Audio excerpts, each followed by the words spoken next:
Yes, Edward Sisson. The last name is spelled Sisson.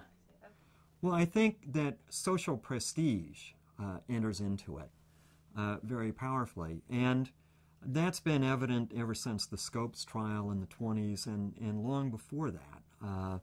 Every society, when you look back through the long stretch of history, every society seeks a certain group of people who are sort of its fundamental truth tellers, those who provide to the society the creation story, or the foundation for the moral structure that guides the society. And the group of people who provide that for the rest of society have tremendous prestige. Whether you would call it power, I don't know necessarily if it translates into power. Does it translate into money? Typically it translates into some money. But I think that it is the prestige itself that is the powerfully attracting factor. And as I mentioned at the panel discussion up in New York for the film Flock of Dodos, as it happens, I'm a direct descendant both of Anne Hutchinson, the religious dissenter who was thrown out of the Massachusetts Bay Colony in 1635, and of Thomas Dudley, the chief prosecutor who threw her out. And so I have looked at these kinds of disputes over orthodoxy versus dissenting viewpoints and the battles that go on between them. And there is each side is convinced of the truth of its vision, and they want their vision to dominate their society. And if it does, then they get to be the prestigious people in the society. And what I see the theory of evolution doing is providing to the sort of the science community the opportunity to take over that place and shove from the podium the religious leaders who heretofore had held that podium. And it's symbolized in the famous debate of Thomas Henry Huxley versus Bishop Wilberforce in the 1860s. I don't remember the exact date. Which you read about in any popular history of the development of the Darwinian theory. Literally, you have the two competitors on the stage vying for the podium.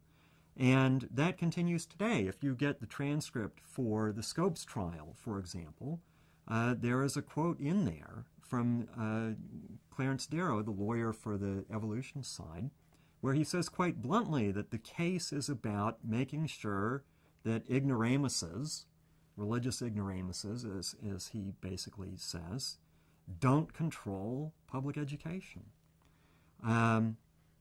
Instead, the smart people are going to control public education. And I happen to feel, I don't want to have religious doctrines taught in the public schools. I'm not a young earth creation person. I'm perfectly fine with the 3-billion-year-old earth, et cetera, et cetera. So it's not, I find myself in the peculiar situation of, in most respects, wanting the result that the mainstream science side wants, but I just cannot lie to myself and tell myself or anyone else that the data supports their view. It doesn't, it contradicts their view.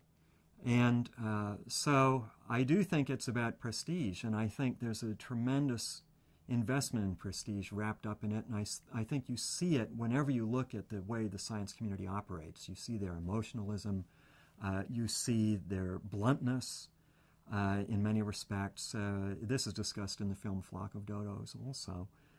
In one respect, the film suggests that perhaps the dodos are the science community for allowing these sort of personal quirks to turn off the general public.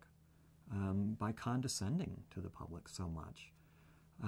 There is, I think, a powerful driver among those who choose to go into science of showing that you're the smartest guy. And as I talk about in my essay in the book, Uncommon Descent, which is available on Amazon, and which was reprinted in a magazine called Touchstone, within the science community, the competition is to be the smartest. And certainly it's helpful to your worldview if you are convinced that the human race is the smartest thing that exists in the universe. Of all things being rated by intelligence, there is no greater intelligence than human beings. And then within the class of human beings, there are no more intelligent people than the leaders of the science community. So in a way, there's a hubris, I sense, that I think scientists should be more sensitive to its operation and should actively try to keep themselves from giving way to it. The pride of being the smartest guy in the room, and then saying kind of, well, and we are the smartest things in the universe.